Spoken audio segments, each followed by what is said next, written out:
BNP রাজপ্রাসাদের রাজনীতি করে না, বললেন মঈন খান। এদিকে আজিজদের কাহিনী ঢাকতে প্রধানমন্ত্রী অশালীন কথা বলছেন, বললেন রিজভী। জানাবো বাকি বেনজিরদের কি হবে। এদিকে বিনা প্রতিদ্বন্দ্বিতায় জয়, নেতৃত্বের অভাব না প্রভাব। এবং সর্বশেষ জানাবো ঘূর্ণিঝড়ে খুলনায় ফসলের ক্ষতি 43 কোটি টাকা, সর্বশান্ত 13,796 কৃষক। শুনছিলেন সংবাদ শিরোনাম, এবারে বিস্তারিত। বিএনপি রাজপ্রাসাদের রাজনীতি করে না, বললেন মঈন খান। বিএনপির স্থায়ী কমিটির সদস্য ডক্টর আব্দুল মঈন খান বলেছেন, বাংলাদেশের জনগণের জনপ্রতিনিধিত্ববিহীন ভোটারবিহীন সরকারকে বিদায় দিয়ে আমরা এদেশে একটি জনগণের সরকার প্রতিষ্ঠার জন্য এখানে বসে এসে দাঁড়িয়েছি। আমরা এদেশের জনগণের সরকার চাই। আমরা এদেশের জনগণের ভোট ও ভাতের অধিকার ফিরিয়ে দিতে চাই। আমরা এদেশের জনগণের রাজনীতি করি, বিএনপি রাজপ্রাসাদের রাজনীতি করে না। মঈন খান বলেন, দেশে জিনিসপত্রের দাম আকাশচুম্বী, মূল্যস্ফীতির কারণে বাংলাদেশের মানুষের ঘরে ঘরে হাহাকার।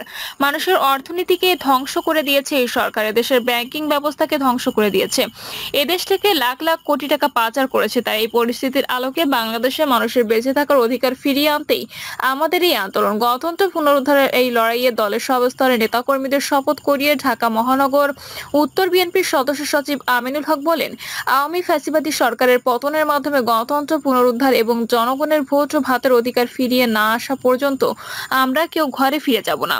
দলীয় নেতাকর্মীদের মধ্যে ইস্পাত দৃঢ় ঐক্য গড়ে তুলে ও অঙ্গীকার নিয়ে রাজপথে থাকার আহ্বান জানান তিনি। আজিজদের কাহিনী ঢাকতে প্রধানমন্ত্রী অশালীন কথা বলছেন, বললেন রিজভী। সাবেক সেনা প্রধান জেনারেল আজিজ আহমেদ এবং সাবেক আইজিপি বেনজির আহমেদের মতো ব্যক্তিদের কাহিনী ঢাকতে প্রধানমন্ত্রী শেখ হাসিনা জিয়া পরিবারের বিরুদ্ধে অশালীন ভাষায় কথা বলছেন বলে অভিযোগ করেছেন বিএনপি সিনিয়র যুগ্ম মহাসচিব অ্যাডভোকেট রুহুল কবির রিজভী। তিনি বলেন, শেখ হাসিনা বেনজিরের কাহিনী, আজিজের কাহিনী, ক্যাসিনোর কাহিনী ঢুকাতে পারছেন না। আমরা দেখতে পাচ্ছি না ধরনের বাস্তব সত্য কেচ্ছা কাহিনী, যেগুলো মানুষ জানলেও ভয়ে কিছু বলতে পারত না। সংবাদপত্র মিডিয়ার মালিকরা সরকারের কাছে বিভিন্নভাবে আত্মসমর্পণ করে থাকতে হয়। এখন সত্য কথা বলার মতো প্ল্যাটফর্ম নেই, কারণ দেশে বাকশাল চলছে, দেশে একদলীয় শাসন চলছে, একনায়কোচিত শাসন চলছে। কেউ সত্য বলে সাহস পায় না, তারপরেও একের পর এক সত্য বের হয়ে আসছে। রিজভী বলেন, শেখ হাসিনা একটা জিনিসের খুব পারদর্শী। দেশ যখন চরম সংকটে পড়ে তখন তিনি জনগণের দৃষ্টিটাকে অন্যদিকে ফেরানোর জন্য নানা কাজ করে থাকেন। বিএনপির ভারপ্রাপ্ত চেয়ারম্যান তারেক রহমান বগুড়ার একটি মুরাল উদ্বোধন করেছিলেন। শেখ হাসিনার পান্ডার সিঁড়ি ভেঙে ফেলেছে। শেখ হাসিনা চান এগুলো নিয়েই সবাই ব্যস্ত থাকুক। তিনি যে গোটা দেশটাকে লুটপাটের স্বর্গরাজ্য বানিয়েছেন, এটা নিয়ে জাতিকে কথা বলতে না পারে। বিএনপির এই মুখপাত্র বলেন, আওয়ামী লীগ হলো সিসকে মাস্তান জাতীয় রাজনৈতিক দল। পকেটেরা আওয়ামী লীগ করে আর ক্যাসিনোর মালিকরা আওয়ামী লীগ করে। পানির শুল্ক 10% বৃদ্ধি তীব্র নিন্দা জানিয়ে তিনি বলেন, পানির অপর নাম জীবন, সেই পানিও আপনি খেতে পারবেন না। পানির শুল্ক 10% বৃদ্ধি করা হয়েছে। ওয়াসা তো দুর্নীতির হিমালয়, এই ওয়াসার এমডিকে কেউ সেখান থেকে সরাতে পারে না। উনি নাকি বিদেশ থেকে অফিস পরিচালনা করেন। এই হচ্ছে দেশের অবস্থা। তিনি বলেন, আমরা এক দুর্বিষহ জীবন যাপন করছি, গোটা জনগণ এক শ্বাসরুদ্ধকার দিন যাপন করছে। সাবেক সেনাপ্রধান জেনারেল আজিজ এবং সাবেক আইজিপি বেনজির আহমেদের দায়িত্ব পালনের সময়কালীন কর্মকাণ্ড সমালোচনা করে তিনি বলেন, 2015 সালে আন্দোলনের সময় এবং 2018 সালে নির্বাচনের আগে জনগণ প্রকাশ্যে হুমকি দিয়েছেন এই দুইজন। বাকি বেনজিরদের কি হবে? বেনজির আহমেদকে নিয়ে এখন দেশে তোলপাড় চলছে। বেনজির আহমেদের দুর্নীতি, তার আলাউদ্দিনের চেরাগ এবং রত্নভান্ডার নিয়ে এখন দেশ জুড়ে আলোচনা তুঙ্গে। আর এই আলোচনার মধ্যে একটি জিনিস সামনে আসছে, তা হলো বেনজির কি একাই এরকম বিপুল লুণ্ঠন করেছে? অনেক সাধারণ নাগরিক মনে করেন যে বেনজির একা না, এরকম লুণ্ঠনকারীদের সংখ্যা অনেক। আর এখানেই প্রশ্ন উঠেছে, শুধু বেনজির কেন, অন্য বেনজিরদের কি হবে? তারা আইনের আওতায় আসবে কবে? সরকারের দায়িত্বশীল সূত্র বলছে, প্রধানমন্ত্রী শেখ হাসিনা দুর্নীতির ব্যাপারে শূন্যতা সহিংসতা নীতি গ্রহণ করেছেন এবং কোনো দুর্নীতিবাজকে ছাড় দেওয়া হবে না। আর এই কারণেই বেনজিরের এই ঘটনার পর যদি অন্য দুর্নীতিবাজরা মনে করে যে তারা পার পেয়ে যাবে, তাদের জন্য এটা ভুল হবে। গতকাল আওয়ামী লীগের সাধারণ সম্পাদক ওবায়দুল কাদের এবং প্রধানমন্ত্রীর উপদেষ্টা সালমান এফ রহমান দুইজনই বলেছেন, অপরাধী যত প্রভাবশালী হোক না কেন তাকে সরকার সাপোর্ট দেবে না। আর এই বক্তব্যের পর অনেকেই হয়তো মনে করছেন সামনের দিনগুলোতে দুর্নীতির বিরুদ্ধে সরকারের কঠোর অবস্থান দৃশ্যমান হবে। তবে এই কঠোর অবস্থান কতটুকু শেষ পর্যন্ত কঠোর থাকবে তা নিয়ে অনেকে সন্দেহ করেছেন। কেউ কেউ বলছেন বেনজির শুধু একাই নন, প্রশাসন এবং আইন শৃঙ্খলা রক্ষাকারী বাহিনীতে বেনজিরের মতো এরকম দুর্বৃত্ত প্রচুর আছে যারা ক্ষমতায় থেকে বিপুল পরিমাণ সম্পদের পাহাড় গড়েছেন। এই সমস্ত বেনজিরদের কারণে দেশের অর্থনীতিতে সংকট তৈরি হয়েছে। এরা শুধু লুণ্ঠন করে দেশের সম্পদের পাহাড় গড়েনি, এরা বিদেশে অর্থ পাচার করেছে।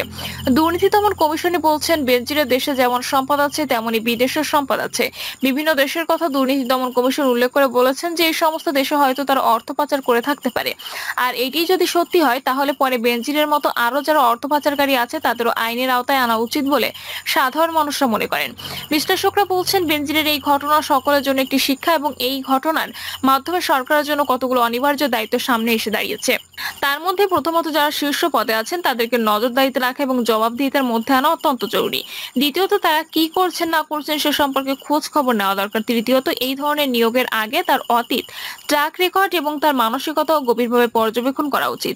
চতুর্থত পেশাদারিত্বের ভিত্তিতে পদোন্নতি এবং পদায়ন করা উচিত। বেনজিরের মতো আরো যারা বিভিন্ন রকম দায়িত্ব থেকে নানা রকম দুর্নীতি করছেন তাদের কথা প্রায় গণমাধ্যমে নানাভাবে প্রকাশিত হয়েছে, কিন্তু প্রত্যেকটি ঘটনার আমলে নেওয়া হয় না। আর এ কারণে সংশ্লিষ্ট সকলে মনে করেন যে যাদেরকে দায়িত্ব দেওয়া হচ্ছে বিভিন্ন পদে তারা তাদের দায়িত্ব যথাযথভাবে পালন করছেন না কিনা সে ব্যাপারে সরকারের নজরদারি বাড়ানো দরকার। তবে সবচেয়ে কথা হচ্ছে যারা সরকারের আস্থাভাজন হিসেবে পরিচিত হয়ে বিভিন্ন দায়িত্ব নিচ্ছেন এবং সেই দায়িত্ব পালন করতে গিয়ে অনিয়ম দুর্নীতি করছেন তাদের ব্যাপারে সরকারকে আরো কঠোর হতে হবে, নির্মোহ হতে হবে। একা বেনজির নয়, এর যত বেনজির আছে তাদের সবাইকে আইনের আওতায় আনতে হবে। তবে সরকারের বিভিন্ন সূত্র গুরুত্বপূর্ণ ব্যক্তিরা বলছেন যে সরকার ধাপে ধাপে সকলের বিরুদ্ধে ব্যবস্থা গ্রহণ করবে। বিনা প্রতিদ্বন্দ্বিতায় জয়, নেতৃত্বের অভাব না প্রভাব। বিএনপির টানা বর্জন এবং আওয়ামী লীগ ও মিত্রদের অংশগ্রহণে একতরফা নির্বাচনের ঐতিহ্য হারাচ্ছে স্থানীয় সরকার নির্বাচন। কেন্দ্রে ভোটার না আসা সহ তিনি তৈরি হচ্ছে নানান জটিলতা।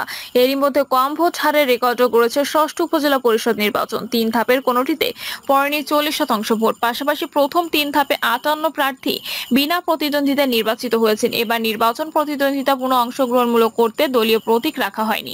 পঞ্চম উপজেলা নির্বাচনের প্রতীকের বিরূপ প্রভাবে বিনা প্রতিদ্বন্দ্বিতায় নির্বাচিতের সংখ্যা ছিল অনেক বেশি। প্রতীক তুলে দেওয়ার পরও এত সংখ্যক প্রার্থী বিনা প্রতিদ্বন্দ্বিতায় নির্বাচিত হওয়ার কারণ অনুসন্ধানে উঠে এসেছে স্থানীয় এমপি মন্ত্রীর প্রভাব, প্রার্থী নিজস্ব প্রভাব, নির্বাচনী ব্যবস্থা সংস্থার প্রতি অন্য প্রার্থীদের আস্থার সংকট এবং জয়ী প্রার্থীর জনপ্রিয়তার নানা বিষয়। আওয়ামী লীগের স্থানীয় নেতারা বলছেন গত 16 বছর দেশে প্রায় সবকটি জেলা উপজেলা নেতৃত্ব দিচ্ছেন গুটি কয়েক নেতা। তৈরি হয়েছে নতুন নেতৃত্ব। প্রতিযোগিতায় পুরনো নেতারা থাকলেও ছিটকে পড়েছেন বা সরিয়ে দেওয়া হচ্ছে। ফলে জাতীয় নির্বাচনের পাশাপাশি এর প্রভাব পড়েছে উপজেলা নির্বাচনও। ভালো প্রার্থী মিলছে না। যেসব নেতা আছেন গুটি কয়েক নেতারা প্রভাবে তারা প্রার্থী হওয়ারও সাহস করছেন না। সম্প্রতি ঢাকার অদূরে সাভার উপজেলায় বিনা প্রতিদ্বন্দ্বিতায় চেয়ারম্যান হয়েছেন মঞ্জুর আলম রাজীব।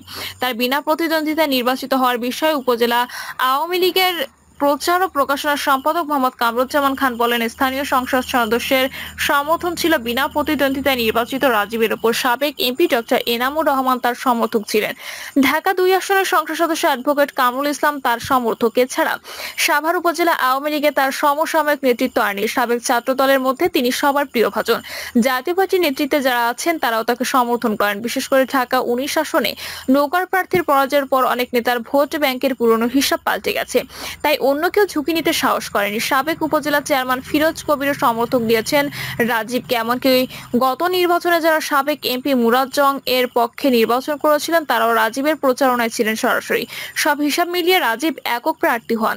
কুমিল্লা সদর উপজেলা চেয়ারম্যান ও ভাইস চেয়ারম্যান বিনা প্রতিদ্বন্দ্বিতায় নির্বাচিত হয়েছেন। কারণ জানতে চাইলে সাবেক ছাত্রনেতা ও আওয়ামী লীগ নেতা অ্যাডভোকেট আনিসুর রহমান মিঠু বলেন, বিকল্প যোগ্য নেতৃত্ব না থাকায় বিনা প্রতিদ্বন্দ্বিতায় নির্বাচিত হয়েছেন। গত 15 বছর ধরে তো নেতৃত্ব তৈরি হচ্ছে না।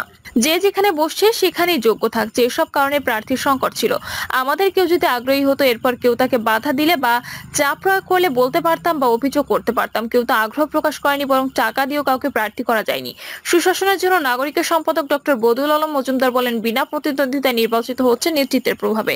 মূলত এখন আমাদের নির্বাচনী ব্যবস্থা ভেঙে গেছে। নির্বাচন ব্যবস্থা, নির্বাচন কমিশন সহ অন্য প্রতিষ্ঠানের উপর মানুষের ব্যাপক আস্থাহীনতা, তাই ভোটাররাও ভোট দিতে চায় না। বিরোধী দলও নির্বাচন বর্জন করে। এটা হলো আস্থাহীনতার প্রতিফলন। এখন বিরোধী দল আসেনি, আর সরকারি দলের বড় বড় নেতাও তাদের প্রভাব বিস্তার করে তার প্রার্থীদের বিনা প্রতিদ্বন্দ্বিতায় নির্বাচিত করে নিয়েছেন। 3 ধাপের উপজেলা নির্বাচনে 58 জন বিনা প্রতিদ্বন্দ্বিতায় নির্বাচিত হয়েছেন। এটা কি কারণে হয়েছে বলে আপনি মনে করেন? নেতৃত্বের অভাবে নাকি প্রভাবে? এমন প্রশ্নে আওয়ামী লীগের সাংগঠনিক সম্পাদক ও জাতীয় সংসদের হুইপ আবু সাইদ আল মাহমুদ স্বপন বলেন, এটা সরলীকরণ করা যাবে না, এককভাবে দেখা যাবে না। আলাদা আলাদা কারণ আছে। কোথাও প্রভাব, কোথাও একক জনপ্রিয়তা, কোথাও ম্যানেজ করা দক্ষতা, কোথাও বিনিময় ইত্যাদি কারণে বিনা প্রতিদ্বন্দ্বিতায় তারা নির্বাচিত হয়েছেন। প্রতিটি উপজেলায় আলাদা আলাদাভাবে স্টাডি করলে কারণগুলো উদ্ঘাটিত হতে পারে। নির্বাচন commissioner brigadier general Mohammad Ahsan Habib Khan বলেন, আমাদের দায়িত্ব নির্বাচন আয়োজন করা। যারা নির্বাচনে অংশ নেয় তাদের নিয়ে কাজ করা, যারা অংশ নেয়নি কি কারণে নেয়নি সেটা গবেষণার বিষয়। 6ষ্ঠ উপজেলা পরিষদ নির্বাচনের প্রথম ধাপে 25 জন ও দ্বিতীয় ধাপে 21 জন বিনা প্রতিদ্বন্দ্বিতায় নির্বাচিত হওয়ার তথ্য জানিয়েছে নির্বাচন কমিশন। প্রিয় দর্শক, এই ছিল এখনকার সর্বশেষ সংবাদ। আপডেট সব সংবাদ পেতে চ্যানেলটি সাবস্ক্রাইব করে বেল আইকনটি ক্লিক করে রাখুন।